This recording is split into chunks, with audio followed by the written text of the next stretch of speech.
In this video I will show you step by step how you can fix the problem where your Android phone doesn't connect to your Wi-Fi connection. So the first thing we need to do is head over to our settings, and then from here what we can do now is scroll all the way down from the bottom of this page right here until you see the option for About Phone. Click on About Phone, and then once you're on this page you need to scroll down until you see the option for Reset. Click on Reset. That will then bring you to this page where you will now see an option for Reset Wi-Fi and Bluetooth settings. If we click on this, go down to the Reset Settings button right there at the bottom, and then as you can see, Wi-Fi and Bluetooth settings have now been reset. Now once you do this, what you can do is scroll down from the bottom of the page, enable your Wi-Fi, and then click on hold to bring up all the available Wi-Fis.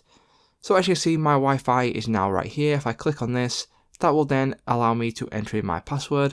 And then once I enter in my password, go ahead, select connect, and then as you can see it will take a couple of seconds, and then as you will now notice I am connected now to my Wi-Fi.